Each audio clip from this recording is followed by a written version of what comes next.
Fala para você que acompanha o Comum Entrevistas. Hoje a gente conversa com Emerson Queiroz, presidente do Sindicato dos Fazendários no Amazonas. Presidente, seja muito bem-vindo. Obrigado, é uma satisfação enorme recebê-los. Presidente, eu vou começar o nosso diálogo aqui conversando um pouco sobre a reforma de maneira geral, explicando um pouquinho sobre essa dinâmica que vai ser esses 5 tributos com incidências semelhantes sendo transformados em apenas 2. Explica um pouco para a gente como é que deve ser essa dinâmica. Primeiro, a gente tem que entender que a reforma tributária é a reforma sobre a tributação sobre o consumo. Então, a ideia é transformar esses 5 tributos, 3 de competência federal, o IPI, o FIS e o PIS, numa contribuição sobre bens e serviços, transformar o ISS e o ICMS no imposto sobre bens e serviços. E também a gente vai ter a figura do imposto seletivo, para controlar aqueles bens que agride, de alguma forma, tem externalidade negativa sobre o meio ambiente e sobre a saúde. De forma geral, a ideia é fazer uma reforma tributária não ampla, mas sobre bens, a reforma tributária sobre o consumo. Hoje, trazendo para cá para o nosso cenário do Amazonas, de que maneira a reforma deve impactar o nosso estado? Para a gente entender as repercussões e a dinâmica da reforma tributária no estado do Amazonas, a gente tem que entender como é que é a nossa economia, né? Para quem está tentando ainda entender os reflexos na Zona Franca de Manaus, a gente tem que entender que é o seguinte, nosso sistema de arrecadação, nossa economia é baseado em bens duráveis, de alto valor agregado, que em sua esmagadora maioria, ele é transacionado para o mercado interno, ou seja, toda a produção do Amazonas, ela vai para o mercado interno.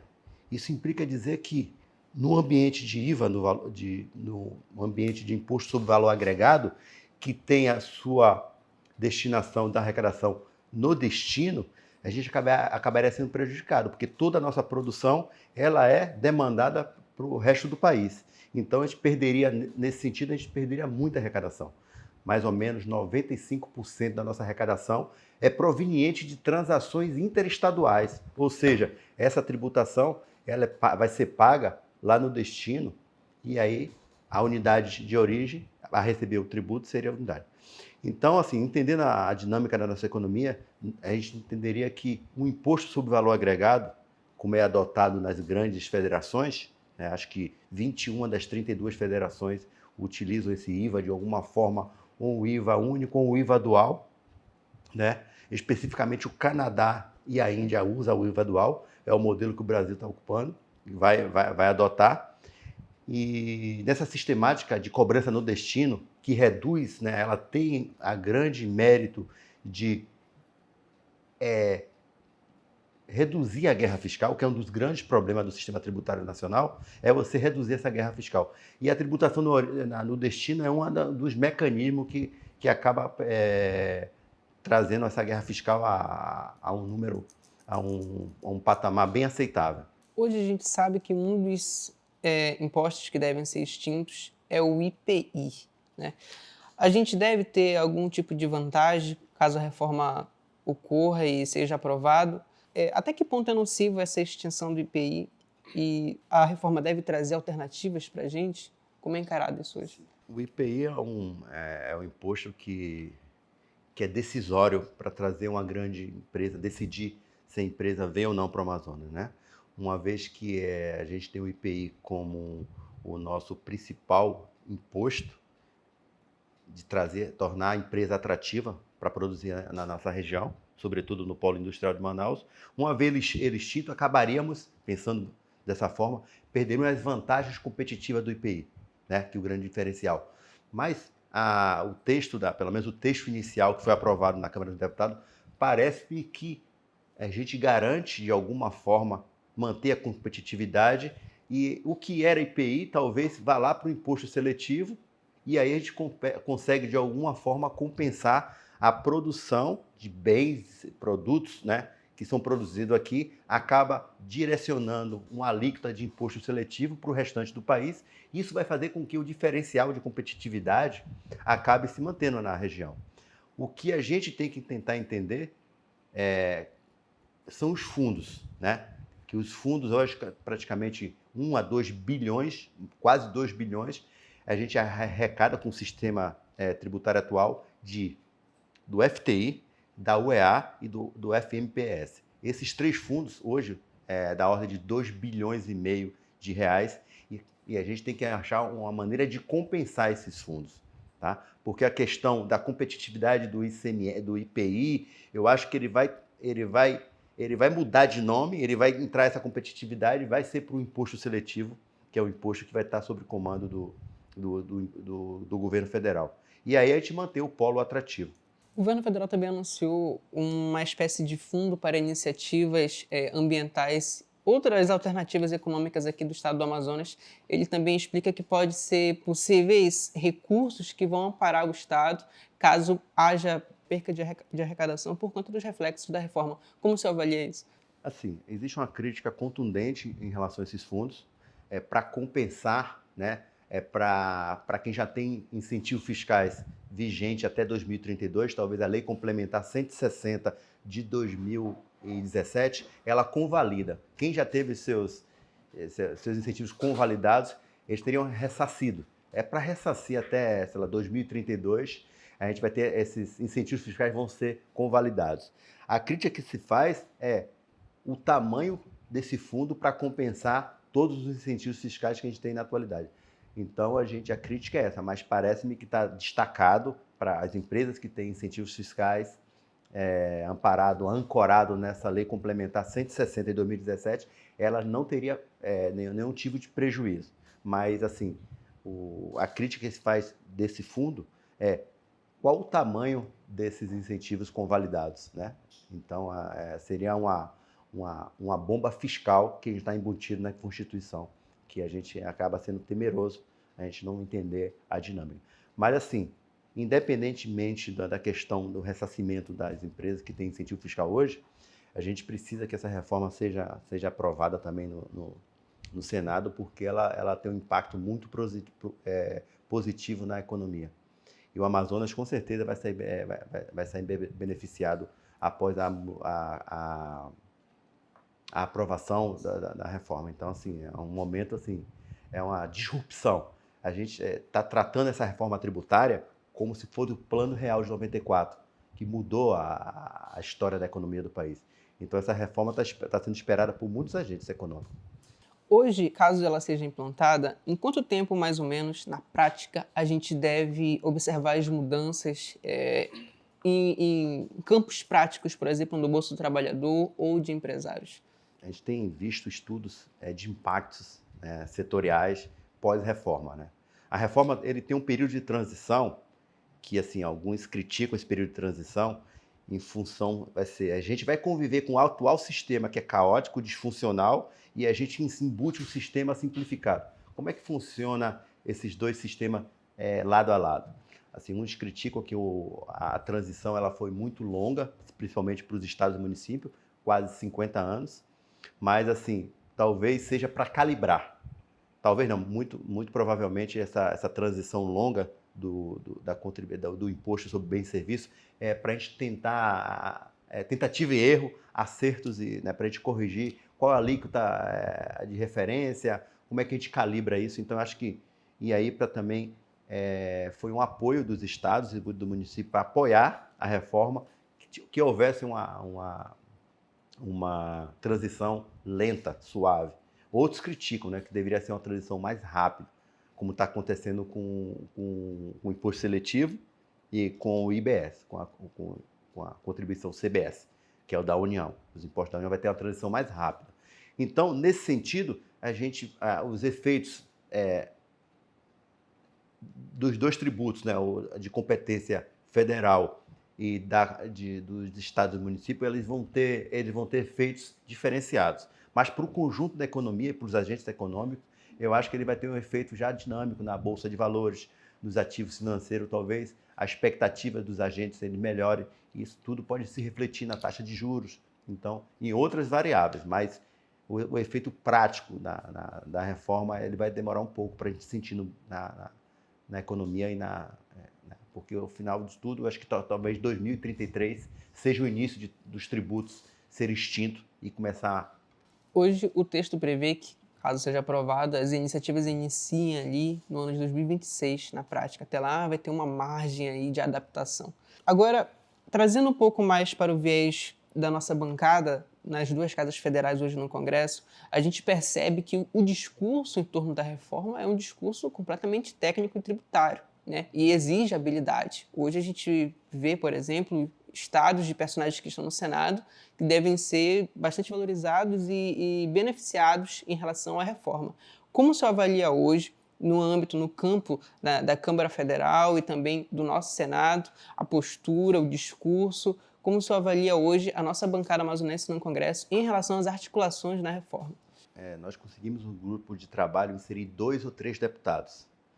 De 8, tínhamos 3, ou seja, o modelo Zona Franca de Manaus deveria, e como foi, blindado, né, no relatório final do grupo de trabalho. A gente viu também o texto, foi um texto também acordado com o governo, nas vésperas da votação de aprovação, acho que 7 de julho, uma data histórica, né, foi aprovado o texto, e acho que na semana que antecedeu a aprovação, toda a bancada estava reunida, o governo, o secretário, o grupo de trabalho da Secretaria de Fazenda, estava toda lá com a Haddad, com a equipe do Ministério da Fazenda, para tentar, de alguma forma, inserir um texto que protegesse os interesses do modelo Zona Franca de Manaus e da economia do Amazonas. Então, assim, o político, no final das contas, é que decide o rumo da reforma tributária, né? A gente se debruça em estudos técnicos, econômicos, econométricos, de finanças públicas, de tributação, para apresentar um modelo que é viável sob o ponto de vista econômico, mas a questão política, na verdade, o grupo de pressões, né? Houve uma pressão para inserir o modelo Zona Franca de Manaus, para proteger o modelo Zona Franca de Manaus. Houve um grupo também para proteger o Simples Nacional, outro para proteger o agro, outro para proteger o setor de serviços. Então a gente entende que está todo mundo tentando proteger seus interesses. De certa forma, né, fazendo uma crítica também ao que acontece, quanto mais grupos de interesse se beneficiam na reforma tributária, pior é o impacto para a economia. Ou seja, o modelo IVA era um modelo para não existir incentivos fiscais. Uma vez que você coloca a Zona Franca, porque tem uma importância singular, uma vez que você coloca o Simples Nacional, você vai ter que compensar com alíquotas maiores. Então você tem aquele trade-off. Quanto mais pessoas são incentivadas, né, mais grupos de interesse são beneficiados com a isenção, uma redução da base de cálculo ou uma tributação menor, mais o conjunto da economia, mais você vai ter uma alíquota de referência maior para manter a carga tributária aos níveis que se encontra hoje, que é algo em torno de 33,9% do PIB. Então a gente viu que o grupo, né, assim, um IVA moderno, ele tem tributação no destino e redução sistemática dos incentivos fiscais. Isso é uma regra maior. Mas lógico que tem alguns setores que têm que ser beneficiados. Aqui no Brasil, a gente entende, né, acho que todo cidadão de consciente entende que a Zona Franca de Manaus é importante para o planeta, para o Brasil e para o nosso modelo. Então a Zona Franca de Manaus, ela foi contemplada com Lógico que isso tem um custo para o país. Se não houvesse Zona Franca de Manaus, a alíquota de referência não seria menor? Seria sim. Mas a importância da Zona Franca de Manaus, ela faz com que a gente tenha lá, dentro do texto constitucional, essa prerrogativa de manter os incentivos. O Simples Nacional também é importante. Então, uma vez que o Simples Nacional detém essa prerrogativa constitucional de um setor incentivado, a gente acaba tendo que aumentar a alíquota para poder manter a carga tributária, né? Senão teríamos que ter uma alíquota menor, seria uma alíquota bem menor se todos os agentes não tivessem incentivo fiscal. A gente entra com a cesta básica. Aí eu sei quantos itens da cesta básica a gente vai inserir na alíquota zero. Quanto mais itens da cesta básica a gente colocar, maior vai ser a alíquota de referência para manter a carga tributária. Então, a gente tem que acabar dosando. Mas, no final das contas, mesmo com esse número de atores beneficiados, ainda a gente vai estar num sistema tributário muito melhor do que o atual. Tá? Mas o ideal, né, o IVA, assim, na prática, seria ter o número. Só a Zona Franca de Manaus fosse beneficiada. Nós teríamos uma alíquota bem menor E isso ia ter um efeito positivo para a economia, para os agentes econômicos, na geração de emprego e de renda. E todos os municípios, quase todos os municípios, iriam aumentar sua arrecadação. Isso tem um efeito positivo também para os entes federados, né? Eu percebi nessas falas que o Estado do Amazonas ele precisa dessa reforma. No modo geral, o senhor avalia ela hoje como decisiva, necessária para a gente otimizar a nossa economia aqui no Estado? Fizemos nossa gazeta interna e o tema foi reforma tributária, né? Já vem desde 2018, nós trouxemos o deputado Luiz Carlos Raul, em 2018, aqui para o Amazonas. Ele é relator da reforma tributária. Ele era deputado, ele continua sendo deputado. Nós trouxemos ele aqui, ele entendeu a importância do modelo Zona Franca de Manaus. O modelo Zona Franca de Manaus é importante também sobre o aspecto de regime de chuva para o país, né? Nós estamos diante de um quadrilátero afortunado, né? Por causa da Zona Franca de Manaus, essa região aqui deveria ser desértica, sob o ponto de vista ambiental. Mas a gente tem a Zona Franca que mantém o regime de chuva e o agronegócio recebe essa massa de água e a gente consegue ser o celeiro do mundo. Então a Zona Franca de Manaus, sobre esse aspecto, ela é importante. Lógico que sobre o ponto de vista da economia, de alocação de recursos, aqui não seria o melhor lugar para se produzir motos, para se produzir carro, para se produzir computador, porque está muito distante do centro consumidor, né? Sob a lógica econômica moderna, aqui não seria o lugar. Mas nós temos a lógica ambiental. Aqui a gente está dentro da maior floresta do planeta, que é importante para o regime de chuva, e o mundo compreende que a Zona Franca de Manaus ela é importante. E esse modelo de desenvolvimento adotado, o modelo Zona Franca de Manaus, hoje PIM, foi ele que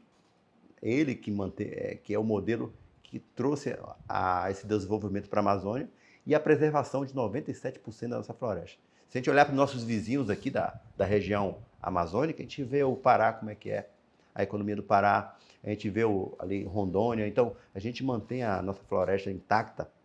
Eu acho que grande parte em função do modelo adotado, esse modelo de desenvolvimento ancorado em incentivos fiscais, tá? Em um processo de industrialização que, sob o ponto de vista econômico, não seria o corretamente adotado, mas sobre o ponto de vista ambiental foi um acerto, foi uma estratégia muito bem adotada na década de 50 e de 60. Hoje, o Amazonas precisa dessa reforma para ter uma economia mais otimizada. Eu acho o seguinte, eu acho que o Amazonas hoje é 1,2%, 1,5% do PIB. Isso significa que 98,5% do PIB está fora do Amazonas. Sob o ponto de vista, então, a gente é muito pequeno vis-à-vis a economia nacional. Mas para a economia do país, né, para a industrialização, para o serviço, a gente precisa. Essa reforma, eu chamo ela de a mãe de todas as reformas. Acho que a gente já copia isso. Ela é a mãe de todas as reformas. A gente precisa dela porque ela vai dar outra guinada no desenvolvimento da economia. E o Amazonas pode sim ser beneficiado. Eu estou muito otimista com relação. Nós podemos ter um modelo de desenvolvimento muito mais pujante com a reforma tributária do que temos com esse sistema atual caótico, tá? A gente consegue. Hoje, não é só a Amazônia que tem incentivos fiscais. Eu acho que o Amazonas, sei lá, dos gastos tributários, acho que nós somos, sei lá, 20% de tudo. Se a gente diz que no país vai acabar os incentivos fiscais e a gente mantém, então seria uma vantagem em relação às demais regiões. A gente mantém uma vantagem tributária que ela é artificial, ela não é uma vantagem tributária que só a gente que tem. Todos os estados, em função da sistemática do ICMS, faz uma guerra fiscal que ela concede incentivo e acaba abrindo mão de receita para atrair empresas, e aí a gente acaba tendo muitos concorrentes no que se diz respeito a incentivos fiscais. Então, eu acho que a gente está diante de uma grande oportunidade para o país e o Amazonas vai, com certeza, se beneficiar após essa reforma tributária. Lógico que nossos incentivos, acho que até 2073. Então, a gente tem mais 50 anos para tentar mudar a dinâmica econômica, achar outros nichos de mercado, e a gente vai ter um fundo específico para tentar desenvolver o Amazonas sem estar ancorado em incentivos fiscais. Então, nós ganhamos mais 50 anos para pensar o Amazonas. Muito obrigado, presidente. Eu quero aqui agradecer pela oportunidade de ter entrevistado, pelas palavras aqui em relação a entender melhor os impactos que a reforma deve trazer no Amazonas. E comum aqui, que agradecer a sua participação. A gente está aqui tentando ainda entender, a gente está dentro de um processo histórico, as coisas estão acontecendo todos os dias, A gente está aqui ligado no YouTube, na TV Senado, na Câmara, nos grupos de discussões, porque cada dia pode mudar. Então, a gente espera que o texto que vai ser aprovado pelo Senado, ela não fuja muito do que saiu da Câmara, porque, né, de certa forma, foi o que deu para fazer. Não é a melhor das reformas, mas ela dá uma sinalização muito positiva para os agentes, que as coisas podem, a economia do Amazonas pode se beneficiar e muito com essa reforma tributária. É isso que a gente espera, né? A gente está otimista que o país ganhe e o Amazonas ganhe muito mais. Essa é a ideia inicial. Muito bem, para você que acompanhou a entrevista até aqui, muito obrigado e até a próxima.